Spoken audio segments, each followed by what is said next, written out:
Lo dijo en la primera hora.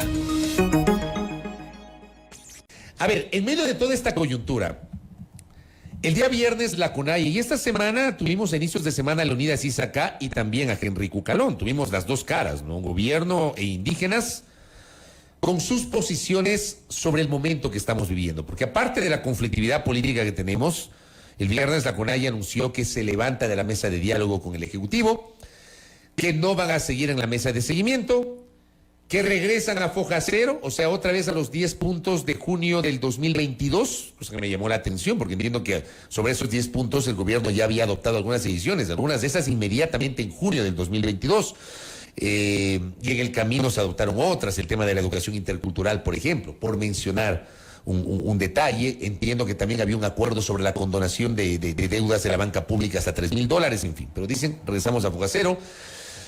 Han aclarado, y lo dijo Leonidas Issa en este espacio el lunes, no hay levantamiento indígena nacional, no va a haber cierre de carreteras. Ha hablado de radicalización de acciones en los territorios, ha dicho Leonidas Issa. Pero esto, por supuesto, ha provocado una serie de temores, porque para algunos se reconfigura el fantasma de octubre de 2019 y junio del 2022. Entremos en materia y vamos a tener una interesante charla en nuestro panel de hoy miércoles que retomamos. Justamente luego del proceso electoral lo habíamos dejado de lado. Hoy, este miércoles, retomamos los miércoles de debate, de tertulia, de panel. Vamos a analizar este tema con 3 distinguidos invitados. Está aquí con nosotros en nuestra mesa de trabajo el sociólogo político y además conocedor de los temas indígenas, Fernando Muñoz Miño, a quien le doy el buenos días, le agradezco por acompañarnos. Alejandro Martínez, ayer nomás reelegido vicepresidente del Comité Empresarial Ecuatoriano, además presidente de Expo Flores. Alejandro, qué gusto. Y a Wendy Reyes, politóloga, que la tengo conectada igualmente vía telemática. Buenos días, Wendy, gracias por la gentileza de conectarse con nosotros. A ver, y empiezo con Fernando Muñoz Miño. ¿Qué lectura le damos a la postura de la CONAIE adoptada el día viernes? Es decir, y estas fueron palabras de Leonidas Issa con base en la resolución de la CONAIE, regresar todo a los 10 puntos de junio del 2022. Bienvenido, buen día. Buenos días, Fabricio, buenos días, Belkis, Alejandro y Wendy. Creo que la posición de la CONAIE, como lo decía en algún otro espacio, tiene que ver con enfrentarse, digamos, a una insatisfacción de las demandas que se impulsaron durante el paro nacional de junio de 2022, y una insatisfacción que, lo he insistido mucho, no tiene que ver únicamente con el movimiento indígena, sino con la multiplicidad de actores que se sumaron al paro nacional de junio, que sin lugar a dudas fue uno de los procesos de movilización más importantes de los últimos 50 años. Eso les puedo asegurar. Justo tuvimos la oportunidad de hacer una investigación colectiva al respecto, en comparación con otros paros, levantamientos indígenas, y seguramente fue la movilización más contundente, más importante de los últimos 50 años. Y regresar a ese punto tiene que ver con el hecho de valorar después de varios meses que los resultados no son satisfactorios. Es verdad que, y se lo ha dicho en varios medios, en la negociación política no es una cosa de todo sí, todo no. Pero en lo práctico, digamos, hay una insatisfacción no solo de las dirigencias, sino también de las bases del movimiento indígena y de las otras dirigencias y organizaciones que integran el campo popular ecuatoriano, al ver que, a pesar de que se alcanzaron ciertos acuerdos, la gran mayoría de ellos no han caminado, ¿no? El ministro Cucalón lo decía, bueno, es que se han avanzado, no es como dice la CONAIE, que solo se han avanzado como menos del 10%, hay un enfrentamiento ahí que habría que valorar realmente cómo está la cosa, pero hay una insatisfacción real que además se suma con un contexto político que, ¿cómo se podría decir? Después de los resultados electorales también muestra una profunda debilidad del gobierno, y sobre todo yo diría tiene que ver con una baja credibilidad de la palabra presidencial. Es como el presidente abre las puertas después de la derrota de febrero, de las elecciones de febrero, pero en lo práctico no encontramos esa mano extendida que dice tener, como tampoco el propio ministro de gobierno lo hace, ¿no? Es como al llamar bueno, las puertas están abiertas, el diálogo siempre está ahí, pero no entender que no simplemente basta abrir las puertas, sino en política es así, dar señales de buena voluntad, hacer acercamientos, no esperar que simplemente el actor social más importante del país se acerque a Carondelet, cuando tal vez la relación y la correlación de fuerzas es otra, ¿no? Yo diría, la posición actual de la CONAIE, que no es solo de la CONAIE, diría yo, o sea, porque en este punto creo que la CONAIE y su dirigencia actual representa mayores demandas que van más allá del movimiento indígena, tiene que ver con eso, o sea, una lectura de un gobierno que no cumple, que se encuentra debilitado y además diría que se encuentra profundamente afectado por los escándalos de corrupción y todas las acusaciones que se dan alrededor del tema del narcotráfico y la vinculación con el gobierno. Correcto, Fernando Alejandro, bienvenido nuevamente, buenos días. La pregunta en la misma línea, ¿cómo mira el sector exportador este nuevo escenario de tensión, diría yo, entre la CONAIE y el gobierno? Más todavía cuando existiría una percepción de una débil gobernabilidad del presidente de la República por parte de los inversionistas y el incremento del riesgo país en estos últimos días. Bueno, buenos días con todos, gracias por la invitación y a mis contertulios también. Yo creo que el problema está en la democracia. O sea, si vemos que lo grave de todo esto, y nosotros hicimos un análisis muy profundo de todo lo que la CONAIE en su momento exigía, estos famosos 10 puntos que después fueron 11, después 14, terminaron siendo 21, creo. La mayoría de ellos tiene que ver con la legislación, no tiene que ver con temas efectivamente de carácter gubernamental. Por un lado. Por otro lado, sí, yo diría que triste que en el país la única manera de tratar de exigir algo, sea el gobierno, sea la asamblea, sea al que sea a través justamente de violencia, de actos violentos. Eso quiere decir que la democracia no está funcionando. Eso quiere decir que la legislación no está escuchando y no está discutiendo los temas de fondo. Yo tal vez diría, creo que tenemos una muy buena oportunidad en el Ecuador hoy día. Es más, yo me atrevo un poco a discutir lo que tú dijiste. Creo que las señales de Lazo son unas señales atípicas de la política, pero típicas de alguien que busca conciliar. Es decir, venga a dialogar, venga a conversar. Vamos a tener una apertura de entender más allá de lo que simplemente el movimiento indígena como tal está exigiendo. Cuando hablamos, por ejemplo, del 7 de febrero, cuando el presidente aparece en ese mensaje a la nación, reconoce la derrota en el referéndum y dice, extiendo la mano, vamos a construir un acuerdo nacional. ¿A ese mensaje se refiere Alejandro? Correcto. Entonces, a ver, vamos a ver todos los actores que existen en la sociedad ahorita, ¿no? Porque no solamente existe la parte política y la parte indígena. Existen empresarios, existen trabajadores, existe gente que no trabaja, que no invierte, pero de una u otra manera es parte de esta sociedad. Existen comerciantes, existe una serie, estudiantes, académicos, existimos todos, ¿no? Por si acaso. ¿Qué es lo difícil? Y te voy a ver las cosas desde una perspectiva más futurista. ¿Cuáles han sido las coincidencias de estos últimos 15 años? O sea, nómbreme una que podamos decir, el Ecuador entero ha coincidido en esto. Y no hemos llegado ni siquiera a discutir cuáles son esas coincidencias. Yo creería que ahorita lo importante, hoy día, lo importante es entender cuáles son esas coincidencias y básicamente apalancarnos en esas coincidencias como sociedad para poder avanzar. Porque obviamente en lo que no coincidimos vamos a necesitar y requerir diálogo mucho más profundo, más amplio inclusive, para entender dónde están realmente las oportunidades del Ecuador. O sea, hablamos muchas cosas y no las hablamos de fondo. Simplemente las hablamos como ideas que queremos alcanzar o que serían buenas alcanzarles. Es más, la sociedad hoy día es tan despegada a participar que inclusive uno ve los mensajes en Twitter, en redes sociales, que son mensajes de harán, sería bueno que, pero no pongo mi criterio, no pongo mi discusión, no pongo inclusive en qué estoy de acuerdo y en qué no estoy de acuerdo con un tema político, sea de izquierda, sea de derecha, no importa. Las discusiones de fondo hoy en día, las discusiones de fondo hoy día de la sociedad necesitan y merecen una unidad total. ¿Qué quiero decir con esto? La unidad no se va a marcar porque, bueno, vamos a hacer un pacto político entre partido X y partido Y. Así no se va a lograr esto.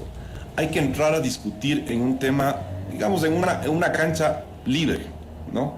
Justamente el Comité Empresarial Ecuatoriano está dando esos mensajes de atraerlos. Vengan, discutamos, dispongan sus no sé, creencias políticas o religiosas o yo qué sé qué, y pónganlas un momento de lado. Y vamos a sentarnos a discutir las coincidencias. Correcto. Porque por lo menos con las coincidencias comenzamos a dar un paso hacia adelante, como sociedad y como democracia. Eso para mí, ahorita, es lo fundamental. Correcto, gracias Alejandro Martínez. Wendy Reyes, bienvenida también, un muy buen día. Su reflexión frente a la coyuntura que hoy discutimos, a estas primeras lecturas y algo con lo que yo me quedé respecto de lo dicho por Alejandro Martínez. ¿La democracia no está funcionando? Bienvenida nuevamente. Buenos días, Belkis, Fabricio, Alejandro, Fernando y a todos quienes nos escuchan en Sonorama. Yo creo que coincido mucho en que la democracia no está funcionando y que los ecuatorianos precisamente estamos sintiendo esto. Si es que nos retomamos a datos de lo que dice el Latinobarómetro, el 70% de latinoamericanos estamos insatisfechos con la democracia. Entonces, cuando decimos que hay que defender la democracia, hay que también partir de qué entienden los ciudadanos y qué tan dispuestos están a defender esta democracia que a los ojos del ciudadano no funciona. Entonces yo diría que efectivamente estoy de acuerdo con que debe existir una agenda de mínimos en este momento. Hay una coyuntura muy, muy tremenda en este sentido de que no nos encontramos, estamos realmente sin creer, ¿no es cierto?, en la palabra del gobierno, en la palabra de los políticos, en la palabra de la asamblea, desde la luz de la opinión pública, desde la luz de los ciudadanos. Entonces, ¿qué hacer? Si nos ponemos a encontrar una agenda que nos encuentre, yo diría que lo que vemos son precisamente los principales problemas del Ecuador. En este sentido, la gente dice, bueno, vivimos una tremenda inseguridad desde el punto de vista que le veas, desde el punto de vista desde los barrios más pobres hasta los barrios más ricos, todos sienten miedo de salir, ¿no es cierto? Este es un principal problema. La reactivación económica es otro principal problema, el tema de la salud, pero tenemos un tema importantísimo que es el de la desnutrición crónica infantil, que somos el segundo peor país de América Latina, que nos puede juntar. Hay ciertas agendas mínimas. Yo creo que en este momento lo que necesitamos tanto el punto de vista desde el gobierno como desde el movimiento indígena es, no se van a sentar, ¿no es cierto? No se van a sentar a dialogar. Yo creo que es un poco perder el decirle al gobierno que vuelva a intentar el diálogo. Está perdido el diálogo, pero creo que este es el momento de analizar en qué momento de la situación nos encontramos como una crisis.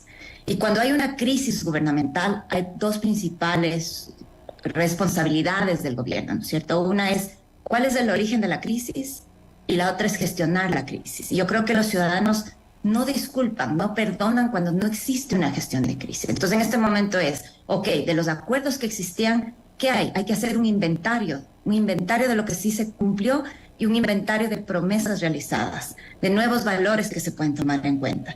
Y hay que gestionar estos principales problemas del país que no lo ve. Yo creo que hay que dar señales de que esto está pasando, de que estoy resolviendo, de que estoy en territorio, no solo para el movimiento indígena, porque aquí también yo acuerdo en que entre los distintos sectores de la sociedad civil, no solo están el movimiento indígena y el gremio empresarial. Hay ciudadanos, hay academia y sobre todo el ciudadano de pie, que son las principales preocupaciones. ¿Con quién va a ir? ¿Quién le defiende? ¿Quién le pide al gobierno? ¿Quién le pide a la opinión pública que le resuelva estos problemas? Entonces, el gobierno tiene que dar señales de que esto está sucediendo. Yo pongo un ejemplo.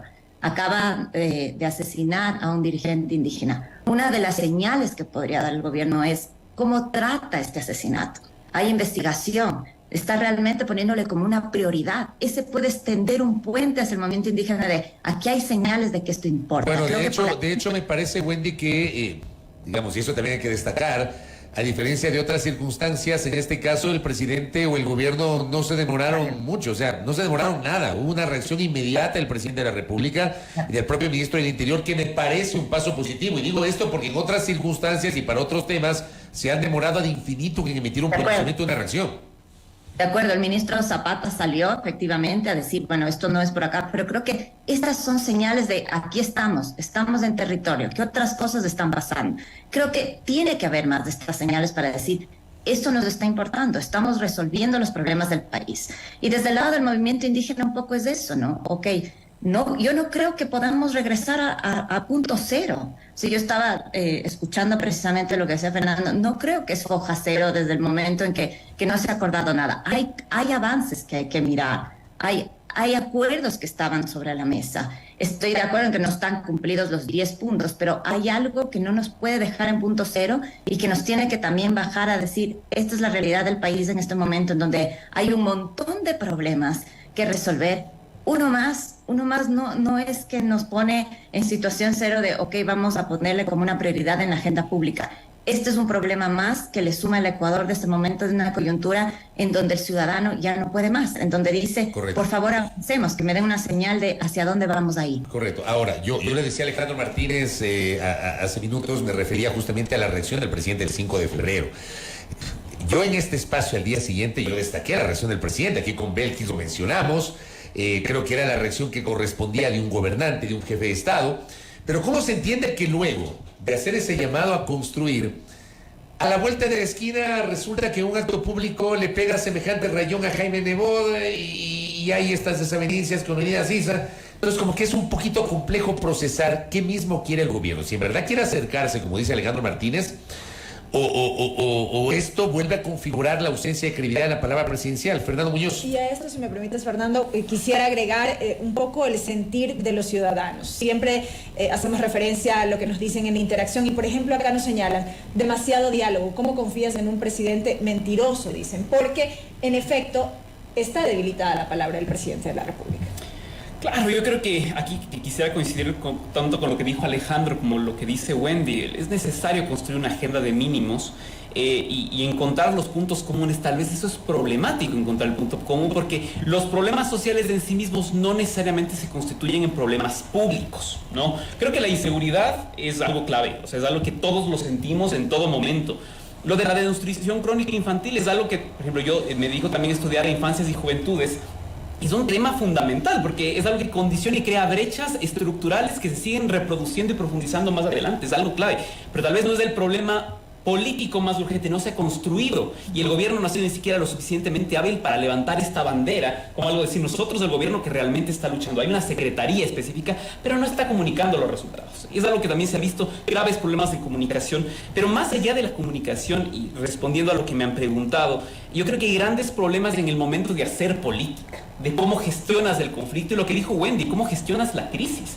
Yo creo que el problema es que el gobierno no ha sabido responder a esa gestión de la crisis porque hay estos discursos contradictorios. Tal vez a mí, efectivamente, al escuchar al presidente luego de los resultados electorales, le dije, bueno, cierto que se está cuidando, moderando esta importancia que sí tenía la consulta popular. Es decir, no, finalmente no nos interesaba tanto, sí hay otros medios, cuando era la bandera del gobierno a pesar de que el presidente no la asumió, sabiendo los costos políticos que eso hubiera implicado. Ahora bien, ¿qué pasa si acto seguido? Lo que pasa es que en lo práctico, en los hechos, ese diálogo político no existe. Yo creo eso, no existe. Y mantienes la confrontación. Finalmente, y ahí diría, creas un escenario creas del campo adversarial, señalas quienes están por fuera del campo político con quienes no vas a hablar finalmente. Y eso creo que no solo le corresponde al presidente de la República, a pesar de que, insisto, yo creo que el ministro Cucalón es un buen ministro, digamos, un político que sabe manejarse políticamente, al contrario de la mayoría de la gente del gabinete del presidente Lasso. Sabe manejarse, pero a pesar de eso, yo creo que a veces a los ministros les toca hacer mucho control de daños de lo que hace el presidente. Porque la palabra entre el discurso que se ve construido, probablemente por el secretario de Comunicación muy bien armado, luego en la acción espontánea del presidente se cae, ¿ya? Y eso no, y Fabricio lo insiste mucho, el valor de la palabra presidencial no es cualquier cosa, y es algo que está totalmente desgastado. Entonces no basta con decir está abierta la puerta, hay que dar señales claras, y yo diría esto está en la cancha del presidente y del gobierno, de que esto se traduzca en acciones concretas. Creo que un accionar concreto, efectivo alrededor del asesinato del compañero Eduardo Mendúa es fundamental. Eso es cierto, es muy importante, pero claro, ¿qué pasa si es que al final, desde el inicio, se desmerece y se cierra el campo cuando se le dice, sí, esto no tiene que ver con... Porque claro, entiendo que la CONAIE quiera posicionar la idea de que este asesinato tiene que ver con una conflictividad que está asusada por el extractivismo. La CONAIE está en contra del extractivismo, ¿no? Entonces, reconoce que este conflicto de la comunidad tiene mucho que ver con que... el extractivismo rompe las comunidades, gente que sí quiere, gente que no quiere, y produce estos escenarios de conflicto que lo vemos en el sur del país, en las zonas de extractivistas mineros, y todo eso es verdad. Pero si el gobierno dice, esto no es un conflicto interno, a pesar de que responde inmediatamente, pero si no es un conflicto interno, lo banaliza, está haciendo que esta señal de buena voluntad pierda el poder que podría tener. Entonces yo diría aquí lo importante es que, yo quiero insistir en eso, falta gestión política de parte del gobierno para que este acercamiento sea efectivo. No basta decir, están las puertas abiertas, el diálogo está aquí, si es que las señales concretas no lo muestran, ¿no? Y hay que entender, yo diría además que esta agenda de mínimos, este gran acuerdo nacional, no puede constituirse, creo yo, en los términos del gobierno nacional. Otra cosa fuese si el gobierno fuera un gobierno que tuviera el apoyo de la gente. Y eso lo podemos ver que no lo tiene, creería yo, no solo porque la palabra está muy desgastada, la palabra del presidente, porque las encuestas nos dicen que la gente no le cree al presidente. Sí, muy pocas personas le creen al presidente. Y eso es una coincidencia de las mayorías de encuestadoras en Ecuador. Y tomemos como resultado las elecciones locales. Finalmente, el partido de gobierno es uno de los grandes perdedores, finalmente. No logra llegar, sino creo que en 10 alcaldías. Y eso también es porque hay una falta, un déficit de gestión política que en este momento es necesario. Si crean campo de, o sea, es como que uno no entiende. Llaman a la paz, ponen en el discurso en el centro del diálogo político, nadie quiere el caos. Pero en el accionar político lo que muestran es que están calentando las calles. O sea, usted no encuentra una coherencia entre el discurso y la praxis, Fernando. Exacto. Ya. Yo creo que hay una diferencia ahí clara, sobre todo diría por una falta de comprensión de qué es el país y de los actores sociales del país y una falta de capacidad de gestión política. Alejandro Martínez, ¿qué hacemos frente a esta falta de coherencia a la que hace referencia Fernando? Yo a veces tengo visiones un poco distintas. Yo creo que, insisto en Pero que... esa es la trascendencia del debate. Correcto. Claro. Obvio, sí, pero yo creo que perdimos todos, ¿no? Es decir, tener alcaldes, prefectos que ganaron con el 22% de la votación, perdóneme, pero perdimos todos, ¿no? Es decir, estamos con líderes políticos que no tienen credibilidad desde la entrada. O sea, independientemente de que el presidente tenga o no credibilidad, o la asamblea tenga, creo que es 0.73% de credibilidad, a ver, a la larga, vuelvo y repito lo que dije en un inicio, ¿no? ¿Qué puedo hacer yo en mi metro cuadrado? ¿Qué tengo que hacer yo en mi metro cuadrado? El ecuatoriano está mal acostumbrado, y yo me incluyo en esos, ¿sí? Al hoy. Queremos las cosas hoy. Y nos olvidamos que las cosas se construyen, y a veces nos toma mucho tiempo. Yo veía la historia de Estados Unidos 1920 y estamos igualitos, ¿no? Es decir, una mafia que controla toda la política, ¿no? Una sociedad media escondida tratando de manejarse entre la parte de la mafia y una especie de política media pública que dice ser democrática, pero que más o menos va y no va. Es decir, realmente si uno se pone en los zapatos de la historia, y la historia nos tiene que enseñar muchas cosas, ¿sí? Vuelvo y repito, ¿dónde están los líderes reales del Ecuador? Porque si uno ve las elecciones, ahí no hubo líderes, ¿no? Ahí hubo oportunistas para ver si es que con el 22%, el 19%, me alcanza. Y no pasó nada más. A la larga fue eso. Pero los líderes no son personas que logran liderazgo porque sacó el 23%. Logran liderazgo ¿por qué? Porque logran cohesionar justamente diferencias sociales y decir, a ver, nosotros podemos llegar a un entendimiento en esta línea y trabajamos en esa línea. Así es como realmente funciona la democracia.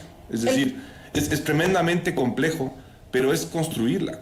Y nosotros nos hemos olvidado de construir democracia en este país. Queremos un líder casi autocrático, ¿no es cierto?, que venga y resuelva todo, tipo Bukele, ¿ya? Y yo estoy totalmente en contra de la forma de Bukele, ¿sí? Bien que combate a los maras, todo lo que tú quieras, pero está rompiendo el principio de la democracia. Mañana se va Bukele y ¿qué nos pasa? Ya no hay líder, ¿no? Sí, pero en este caso estamos hablando del presidente de la República. Están claras sus funciones, es quien conduce los destinos del país y demás. Y un poco su tarea debería ir en la línea de lo que acaba de señalar. Y eso no se ha logrado un liderazgo en ese sentido. Sí, podría decirse que sí y que no. Sí, o sea, hay muchos aspectos en la política. La política ecuatoriana es tremendamente compleja. Hace no más allá de unas 2 semanas estuve yo en la Asamblea Nacional. Y en el fondo yo decía, no entiendo para qué discuten estas cosas. Sí, vayan al territorio, vayan a entender lo que el Ecuador necesita. O sea, si uno hace, y nosotros sí lo hacemos como empresarios, nosotros como sector florícola estamos todo el tiempo en el campo preguntando qué pasa, tratando de entender cómo mejorar las condiciones, no solamente de los trabajadores, sino de las comunidades en general. Y uno ve las necesidades de cada comunidad. Oigan, primero, no coinciden con los líderes comunitarios, para nada. No coinciden con la CONAIE, para nada. ¿Sí? No coincide, obviamente, con la asamblea, pero para nada. Si uno se ve en el fondo, lo que la sociedad necesita es generar, fomentar, crear líderes que empiecen de abajo, que empiecen justamente entendiendo lo que realmente la base necesita. Pero aquí nos lanzamos a ser alcalde de Quito sin pasar por ser concejales. Y la concejalía es súper importante, porque la concejalía te enseña qué es lo que pasa en el barrio. Aquí estamos en la Carolina, qué es lo que pasa aquí, cuáles son las realidades que se tienen que generar. Nos lanzamos a hacer un metro de Quito, con el cual yo te digo, Quito va a quebrar. Por más que le digamos qué bonito, vamos a subsidiar la tarifa, vamos a encontrar tacos, va a quebrar. Y no va a quebrar porque estuvo mal hecho. Probablemente está bien construido, probablemente todo lo que ustedes quieran. Pero nunca hicimos un análisis de fondo porque no supimos liderar a la sociedad quiteña a entender por qué sí o por qué no implementar un sistema de mercado. Wendy Reyes decía hace minutos que no nos ponemos de acuerdo sobre mínimos. ¿Es posible eso, Alejandro? Yo creo que sí. Ustedes, por ejemplo, se podrían como sector empresarial y en el caso particular suyo como sector florícola, que se ha visto afectado por los hechos de octubre de 2019, junio de 2022, porque hubo una afectación directa sobre la economía y sí sobre el sector florícola, ¿ustedes estarían dispuestos a sentarse a hablar con los indígenas, con la CONAIE? Siempre lo hemos hecho. ¿Sí lo han hecho? Siempre lo hemos hecho, ¿sí? Verás, existe una especie de dicotomía, es la palabra tal vez correcta, porque en el sector indígena existe mucha informalidad. Y en el sector no indígena también existe mucha informalidad, ¿ya? Y la informalidad existe porque justamente uno ve y dice, a ver, las leyes ecuatorianas, si eres más legal que nadie, casi imposible hacer empresa, ¿ya? Y cuando hablo de empresa, olvídense de empresas tipo Coca-Cola, esos son otro tipo de empresas que está bien, es decir, se necesita ese tipo de cosas. Yo hablo de empresas pequeñas, de inversiones de 10, 5 mil, 8 mil dólares. Si una empresa de ese tamaño entra a la formalidad, quiebra en un minuto, porque su estructura de costos y la exigencia bárbara de trámites no va a funcionar. Entonces van a la informalidad. Ahora, nosotros cada vez que le hemos intentado justamente a la informalidad, traer a la formalidad, querer que se integren completamente, porque la informalidad no solamente le hace daño a la formalidad, sino al mismo informal. La informalidad nunca genera un crecimiento vertical, genera un crecimiento horizontal, es decir, más actores informales, pero no necesariamente más capital para el mismo informal. Y vuelvo y repito, el problema de fondo es que no hemos podido generar liderazgo suficiente para estos acuerdos mínimos. Nosotros ahora te digo, como comité, hasta hemos discutido al fondo de poder entender cuál debe ser el rol del sector empresarial. ¿Cuál debe ser? Y una de las cosas importantes que entendimos es, nosotros tenemos que pasar del discurso ochentero de cuánto empleo generamos, cuánta inversión y sé qué, a decir, oigan, ¿sabe el himno nacional del Ecuador? Oigan, ¿sabe usted que el debido proceso es súper importante para la democracia? Porque justamente no podemos generar juicios por el carácter de la persona, o porque este sí me cae bien, o porque este es de izquierda o este es de derecha, sino porque el debido proceso justamente garantiza una cosa mucho más allá, que es la base de la democracia, justicia independiente. Pero aquí nosotros no creemos en la justicia independiente, todavía creemos en la justicia politizada, ¿no? Entonces me voy a arrimar a tal para conseguir tal cosa, me voy a arrimar a tal para conseguir tal cosa. Necesitamos madurar como sociedad, sin duda. Yo les invito a los oyentes a leer un documento muy simple, el Pacto de la Moncloa. A mí me impactó leer el Pacto de la Moncloa. Esto lo hicieron los empresarios en España, cuando, te diría, críticamente ya la democracia estaba casi por reventar. casi por no entenderse ni siquiera cómo funcionar. Y se llegaron a los pactos mínimos, políticos, trabajadores, empresarios, académicos, gente común que está caminando en la calle. Se llegaron a acuerdos mínimos. No es una sociedad perfecta, es una sociedad que va y ve, ¿no? O sea, sube y baja en conflictos. Eso es natural. Somos seres humanos, tenemos necesidades e intereses particulares. Claro, es parte de la heterogeneidad del pensamiento. Pero los acuerdos mínimos sí se pueden lograr. Si es que es nuestro rol como sector empresarial hacerlo, lo vamos a hacer. Correcto. Wendy Reyes, su comentario respecto de estos criterios. Si nos ayuda activando el micrófono, por favor. Sí está activado, ¿me escuchan? Sí. Okay. Ahí lo escuchamos.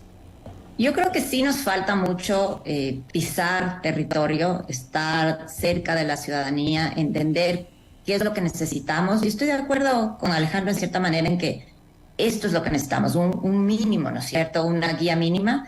Qué bueno escuchar al sector empresarial, que es uno de los que busca este nuevo rol que debe tener en la sociedad. Yo creo que hay muchas voces aquí que escuchar. Hay una voz de la academia, hay de los ciudadanos, digamos, de a pie, en donde estamos desde el otro lado diciendo, bueno, ¿quién nos escucha? Yo creo que empujar un acuerdo nacional en este momento, en estas circunstancias, en la actual coyuntura, desde el gobierno, es perdido.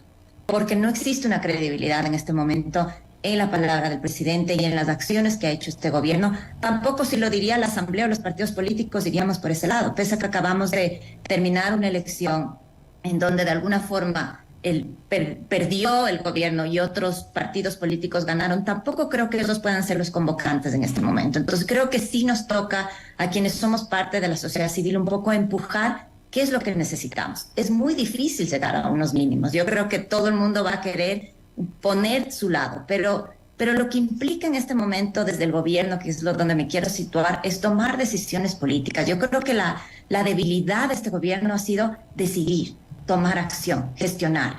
Un gobierno prácticamente tiene un triangulito, ¿no es cierto? Perdónenme el nivel académico, pero siempre paso dando clases y esto es lo que vemos. Primero hay un proyecto político arriba que tiene que dirigir mi gestión y mi comunicación. Yo en este momento siempre me puse a pensar, ¿cuál es el proyecto político de este gobierno? Nunca lo pude reconocer. En un principio decíamos, bueno, la tendencia de Guillermo Lasso va por acá, un poco más de derecha, creo tiene estas líneas, pero yo desde el inicio de este gobierno nunca reconocí cuál es el proyecto político de este gobierno y hacia dónde queríamos empujar. ¿Cuál es la visión del presidente de un país, de un Ecuador en 2 años más? Más Ecuador en el mundo y más mundo en el Ecuador, decía el presidente. Y en principio yo creo que encontraba un valor, de encontrémonos, ¿no es cierto? Este era un inicio, digamos, de un valor que encontré y dije, bueno, por aquí vamos. Y después se fue acabando. En principio quería el diálogo y abrió ciertos momentos y de alguna forma quiere reactivarlo, pero ya no se creyó porque no existió. Bueno, Entonces, el encontrémonos también se terminó con la decisión de la fiscal de llamar a una investigación judicial. Que le dañó, pero de alguna forma tampoco desde el lado del gobierno decir, bueno, nos quitó el eslogan, sí, pero no hubo un encontrémonos, no hubo un diálogo real. Si es que este era el objetivo, no se ve. Entonces, en este momento es decisiones políticas. Yo creo que, y esto implica que tenga viabilidad técnica, todo lo que yo decida. Digamos, situémonos nuevamente en los acuerdos con el movimiento indígena. Entonces, son decisiones políticas que tienen viabilidad técnica, viabilidad económica y viabilidad política. Y yo no encuentro estas 3 decisiones en ningún lado de las acciones que quiere hacer el gobierno. Yo creo que eso es lo que nos falta. Me parece que los 2 nuevos ministros, de alguna forma, que están, tanto Sebastián Corral como Henry Cucalón, entienden un poco más de lo que significa la gestión pública y de lo que significa estar adentro. Yo lo que haría es quitarle la vocería al presidente, bajarle la atención, porque también concuerdo con Fernando de que cada vez que sale un poco mete la pata, ¿no? Entonces nos toca volver. Si es que ya decimos que nos equivocamos, pero de ahí me pego una pelea con Jaime Nebot innecesaria que al país no nos suma nada. Entonces, ¿de qué estoy hablando? Si yo necesito gestionar temas en la Asamblea, necesito gestionar con el Legislativo, necesito estar dialogando con los distintos actores de la sociedad civil, pero sigo cortando los puentes que de alguna forma necesito armar. Entonces Wendy, creo que eso es lo que nos falta. Wendy, a partir Decisiones. a partir de esto que usted señala, en este momento puntual, tras casi 2 años de gobierno, con esta nueva coyuntura, ¿se avisora una intención de tomar decisiones políticas? O, pregunto yo, por el contrario, el presidente y el gobierno están tratando de ganar tiempo para buscar oxígeno, como nos dicen algunos de nuestros oyentes, por ejemplo. Pero ganar tiempo, ¿qué? O sea, yo me pongo desde el otro lado. Finalmente lo que estamos viendo es que es un gobierno muy reactivo, ¿no es cierto? A quien le marcan la cancha, no ha alcanzado a marcar la agenda. En este momento el movimiento indígena dice, ok, no va a haber paro nacional, pero va a haber movilizaciones del 8 de marzo. Y entonces la reacción del gobierno, ¿cuál es? Ser reactivo frente al 8 de marzo. Entonces, ¿pero qué hemos visto en esta semana? Falta una semana para las movilizaciones y todavía no se ven acciones frente a esto. Podía haber marcado la cancha de otra forma. Y yo creo que la política hay que entenderla también desde la acción. No es algo que es estático. La coyuntura nos va alimentando. Hay crisis todo el tiempo y en este momento hay que gestionar la crisis y hay que tomar decisiones políticas y creo que este es el llamado al gobierno en este momento, a hablar con los distintos sectores. No hay solo un sector en este momento que es el movimiento indígena. Hay otros sectores con los que hay que tender puentes, hay que gestionar, hay que llevar algunas leyes a la Asamblea y no se están haciendo este trabajo. Entonces, hay que tender esos puentes también con los otros sectores y resolver los problemas de los ciudadanos. Los ciudadanos sienten que no nos están resolviendo los problemas. Ayer leía, hay un informe nuevo de la BBC, que somos el primer país que está migrando nuevamente a Estados Unidos, ¿no es cierto? En este paso de la muerte que les llaman entre Colombia y Panamá, ya no son los venezolanos los primeros que pasan, son los ecuatorianos. Entonces, esto es tremendo. Entonces, es un análisis de qué está pasando, por qué nuevamente está esta ola migratoria. Y había el análisis, ¿no? Una, la migración terrible por la inseguridad, el miedo a las vacunas, que muchos ciudadanos se ven enfrentados a esto, el que no encuentran soluciones a sus problemas diarios. Entonces, esta es una alerta para el gobierno decir, ok, algo está pasando y por qué nos estamos convirtiendo ahora nuevamente en el primer país que migra y sale corriendo del país, es porque no están resolviéndose los problemas. Correcto, Wendy. Tengo que hacer una pausa, pero antes, solamente rapidito, lo que decía Alejandro Martínez respecto de esto que le llaman algunos la legitimidad electoral. Yo sí creo que esto debería ser repensado en algún momento, pero con una transformación política y electoral de fondo, ¿no? Uno revisa las elecciones para alcalde de Quito y uno se encuentra que 3 candidatos concentran el 25%, que fue el voto de Pavel Muñoz, 22% Jorge Yunda y casi 22% Pedro José Freile. De ahí viene Andrés Páez con el casi 13%. Digamos que la elección se concentró en 4 candidatos y los otros 8 candidatos no superaron el 4%. Creo que eso va en la línea de lo que decía Alejandro Martínez, que en algún momento este país tiene que repensar esto, repensar la política. O sea, tuvimos 12 candidatos, de los cuales 8 no superaron el 4%. Voy a la pausa rápidamente y seguimos en la segunda y última parte de esta charla con nuestros invitados Wendy Reyes de forma telemática y aquí en la cabina Alejandro Martínez y Fernando Muñoz Miño en la primera hora por Sonorama. Seguimos 7:52. Le quiero preguntar a Alejandro Martínez, económicamente el sector que usted representa, el florícola, ¿cuál fue el nivel de afectación en 2019 y 2022? Fue fuerte, ¿no? En 2019, si no estoy mal, fueron como 88 millones y en el 2022 me parece que fueron 55, ¿ya? Claro, las épocas son distintas, obviamente, y la afectación fue fuerte. Yo te diría que el tema de la violencia, más allá de simplemente lo que no se vendió, es lo que te afecta después. Te lo digo, o sea, por ejemplo, estas últimas 3 semanas hay un temor del sector, obviamente. Hay un temor porque la primera huelga fue una huelga violenta hacia las empresas. Es decir, se metían a las empresas, rompían cosas, sacaban a la gente a palos, ¿no? Como si fueran ganado. O sea, una desgracia monumental. En esta ocasión ya no hubo tanto ingreso, sí hubo un par de ingresos, ya hubo destrucción de camiones en vías, hubo destrucción de producto en camiones, hubo obviamente el cierre total de las vías, hubo vacunas, ¿no es cierto? Es decir, peajes para poder pasar. Vacunas no las del COVID, sino las otras. No las vacunas del COVID, sino las otras. Pero te diría, si recogemos los dos escenarios, son a la larga escenarios no positivos para el país. Porque por un lado, seguimos desfomentando la democracia y seguimos fomentando el que la forma de discutir el país sea a través de actos violentos, lo cual es una estupidez, perdón la palabra. Dos, seguimos fomentando esta necesidad de este líder tipo César, ¿no es cierto?, que venga y nos salve al país, ¿no? Es decir, eso no existe, eso a la larga nos va a costar. Y seguimos pensando que la política es del más fuerte, y la política no es del más fuerte. La política es de buen liderazgo, ¿sí? Yo te digo, con errores y sin errores, con el señor Correa cuando fue presidente, bien o mal, teníamos que discutir las fases técnicas de las cosas. No necesariamente coincidíamos, sin duda. Con el señor Moreno también, y con el señor Lasso también. Pero te digo, en el fondo, como ecuatorianos, lo que tenemos que aspirar siempre es que, independientemente de que un presidente sea de izquierda, sea de derecha, sea de centro, le vaya bien. Es más, nuestro rol como sociedad debería siempre no necesariamente juzgarlo, no ahorcarlo, no, es asesorarlo bien, porque lo que nos debería interesar como sociedad es que al presidente, a la asamblea, le vaya bien, porque si les va bien a las funciones políticas del país, casi garantizado que nos va bien a todos. Pero si les va mal a ellos, nos va mal a todos. Y estamos viviéndolo hoy día, ¿no? Tenemos leyes, pero son absurdas para generar empresa, para crecer económicamente, para desarrollar educación. Para todo tenemos leyes ahorita que son absurdas. Pero si usted me hace la pregunta, ¿vale la pena ahorita gastarse un minuto de su vida a ir a discutir en la Asamblea Nacional cualquier ley? No.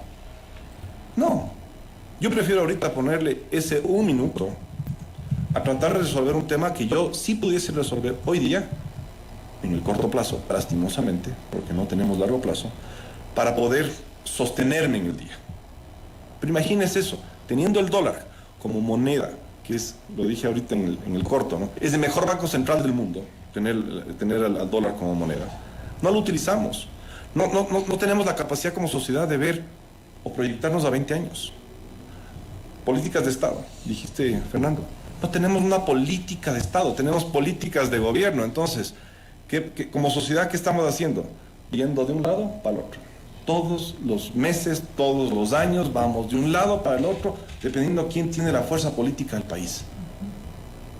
Como sociedad tenemos que comenzar a actuar en la política. Y actuar en la política significa asesorar bien.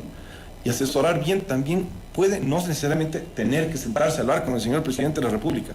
No, es hablar con el vecino. Decir las cosas lógicas. Llegar a acuerdos mínimos con el vecino.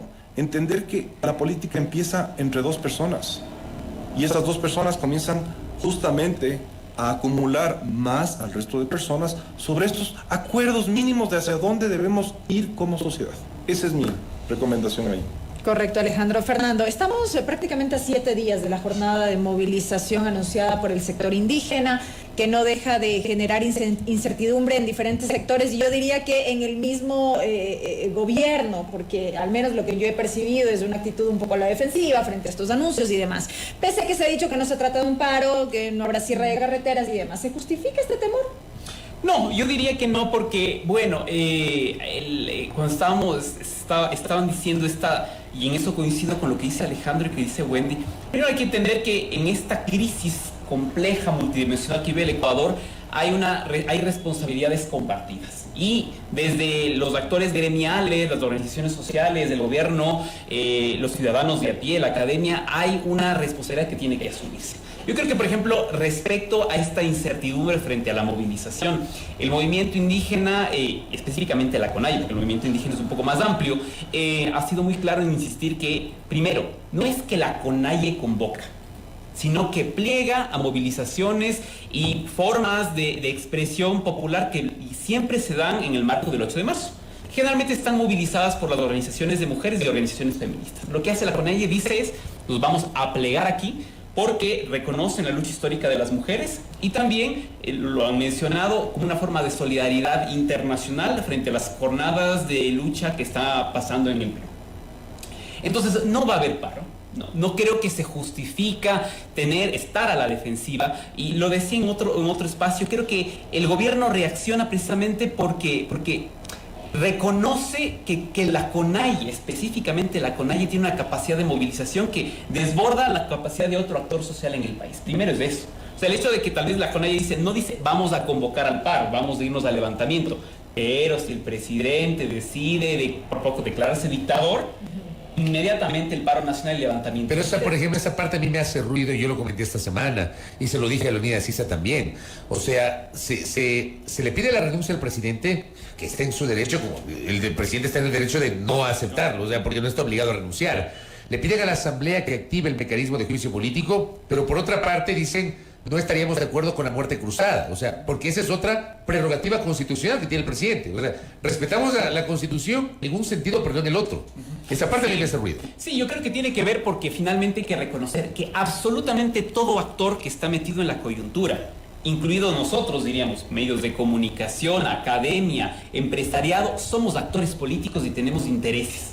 Todos tenemos interés. La CONAIE también tiene incluso un proyecto político, que es un proyecto político plurinacional, y conoce y valora y sabe reconocer cuál es el poder que tiene. El anunciar esto, lo que hace es poner sobre la esfera de la discusión la capacidad y posibilidad de movilización. Eso ya es ejercer y hacer política.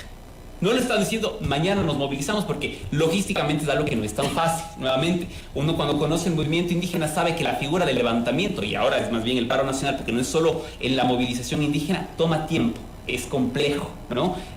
Toma meses de preparar. Sin embargo, el enunciar yo diría, es un recurso político también, para de cierta manera apalancar la clara dirección que tiene y las demandas que tiene el movimiento indígena, ¿no? No solo lo de los 10 puntos, que es una agenda más amplia, sino también apuntalar esta idea, y es la propuesta que tienen, que es de que este gobierno no ha tenido la capacidad de resolver no solo las demandas del movimiento indígena, sino las demandas amplias del pueblo ecuatoriano. Ahora bien, yo creo que aquí sí quisiera marcar un punto de diferencia respecto al anterior bloque, porque creo que la discusión de la democracia es fundamental. Y la discusión no es únicamente una discusión en abstracto, de términos abstractos, de elecciones incluso, sino de cómo ejercemos político en lo más cotidiano.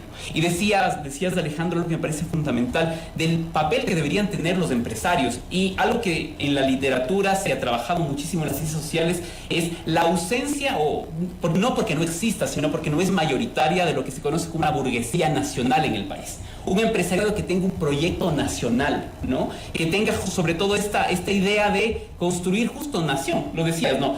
Tendríamos que saber el himno nacional, y una cosa muy básica, una identidad con el país. En el Ecuador, sobre todo, lo que se llama el capital intermediario, ¿no? Funciona en una lógica de pensar el país hacia afuera, no hacia adentro, ¿no? Y no tenemos, por ejemplo, estas grandes figuras, porque decías lo de los liderazgos, creo que es importante. No tienes, pues, como existía en algún momento, figuras como Luis Napoleón Dill, ¿no? A inicios de los años 20. Alguien que tenía esta idea de un proyecto nacional. O, por ejemplo, ya más avanzado en los años 70, Luis Gómez Izquierdo. Tenía estas grandes figuras que eran dirigentes empresariales que estaban pensando un proyecto nacional. Entonces yo diría, efectivamente faltan liderazgos, pero más que liderazgos faltan dirigencias. Y tal vez ahí vemos que efectivamente en la política encuentras una cantidad de oportunistas. Y yo diría, incluso, por ejemplo, si estamos reclamando esta trayectoria para los alcaldes, ¿cómo no es que pasaron por ser concejales para entender la ciudad, ¿no? Deberíamos reclamar eso también al primer mandatario de la República. O sea, de un conocimiento y compromiso respecto a lo público para ejercer el puesto más importante del país, que es la presidencia de la República. Entonces yo diría, aquí hay unas responsabilidades que hay que asumir, ¿no? Y insisto, pienso en lo del 8 de marzo, yo creo que va a ser una movilización social como suele ser. No sé si ustedes han formado parte de la movida feminista. Es muy potente, que es muy constructivo. Hay unas demandas que también no están presentes en la agenda nacional, que son demandas que tienen que ver con la vida cotidiana de las mujeres. Los feminicidios, que son una cosa de todos los días, la violencia que cada vez pasa, que los secuestros, es algo que está ahí presente y que el gobierno tampoco asume, y es responsabilidad del gobierno. Porque cuando digo hay corresponsabilidad, sí, pero cada actor tiene una responsabilidad diferente. Por ejemplo, al movimiento indígena no se le puede pedir que gobierne. porque no está ejerciendo ese lugar para que gobierne, ¿no? Es una estructura, por ejemplo, la CONAIE es una estructura de gobierno, no es simplemente un gremio, es un gobierno que tiene legitimidad en la lógica de que responde en escalas de comunidades. No todos los indígenas están dentro de la CONAIE y no todos los indígenas están en las tres grandes estructuras. Y al gobierno, yo diría, se le tiene que reclamar más responsabilidad todavía, porque tiene garantías que constitucionalmente le corresponden, que es sobre todo la defensa de derechos humanos, derechos laborales, el derecho a una vida libre de violencia, que es algo que también está faltando. Entonces, reconocer esta múltiple responsabilidad de los actores nos pone a todos sobre la necesidad de, muy bien, frente a la crisis, ¿qué hacemos? El gobierno tiene cosas que hacer, creo que tiene la principal responsabilidad, como bien decía Wendy, pero no es el único responsable. Y aquí tenemos que ser todos los actores políticos responsables frente al posible futuro del país. Correcto. Wendy Reyes, sus comentarios y también la lectura respecto de esta jornada de movilización que se avecina. Bueno, primero quisiera empezar con el tema de qué pasa con la democracia, ¿no? Este estudio del Latinobarómetro ya advertía que el futuro y el desafío de la región era que los gobernantes terminen su periodo presidencial. Y se preguntaba, decía, ¿eso será el éxito? Entonces, si seguimos haciendo las cosas y no estamos valorados de forma bien desde el gobierno, hay que cambiarlas. Es una alerta de que todos queremos que se termine el periodo presidencial. No queremos ya volver al Ecuador en que los presidentes duraban 1 año y medio a 2 años. Eso no nos llevó a nada. Todos esperamos que terminen el periodo presidencial y creo que es un llamado, pero hacer las cosas bien. No podemos seguir haciendo las cosas como estamos haciendo. Eso por un lado. De ahí el llamado a las movilizaciones del 8 de marzo. Yo creo que desde el lado de las mujeres y yo siendo parte de este género, el llamado es a que no nos roben esta fecha. Esta fecha es tremendamente importante para nosotras, ¿no es cierto? No, a nivel mundial. Es un tema de derechos. Fernando ya decía, el tema de los femicidios, y acá tengo un dato, son 332 muertes violentas en el 2022 por el tema de género hacia las mujeres. Hay feminicidios, hay temas que trabajar en igualdad. Y yo creo que ninguno de los dos sectores, tanto el gobierno nacional como el movimiento indígena, se ha caracterizado por tener mujeres al frente. Y si no, miremos la foto de las negociaciones y las mesas de negociación. ¿Cuántas mujeres hay ahí? Entonces yo creo que hay un llamado que hacer también desde el lado de las mujeres a que nos respeten esta fecha, a que se escuche qué es lo que está atrás del 8M, ¿no es cierto? Es un tema muy profundo de derechos de las mujeres, un tema de igualdad que creo que tanto los dos lados tienen que escuchar y tienen que no quitarnos de esa fecha. Y en este sentido el gobierno, ¿qué podría hacer? Ser proactivo, ¿no es cierto? ¿Qué va a decir frente al 8M?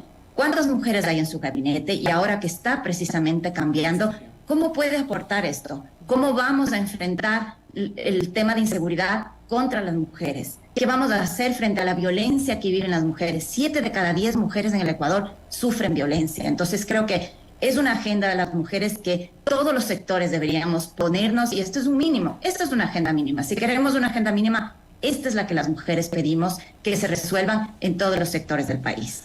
Correcto, Wendy. Le quiero agradecer por haberse conectado en esta mañana, Wendy Reyes, de modo telemático para participar de esta tertulia. También a Fernando Muñoz Miño, gracias por la gentileza, y a Alejandro Martínez, que tenía otra entrevista y justamente ya en la recta final con su última intervención ya se ha retirado. Él es el vicepresidente del Comité Empresarial y presidente de Expoflores, con 3 visiones desde sus diferentes trincheras, ¿no? La parte de la sociología y del conocimiento de los temas indígenas, la parte empresarial y, por cierto, la parte de las estrategias políticas, de la lectura política con Wendy Reyes. Gracias a nuestros invitados por esos aportes para entender lo que está pasando aquí en el país. Muy amable, Wendy. Primera plana. Todas las noticias, todas las voces.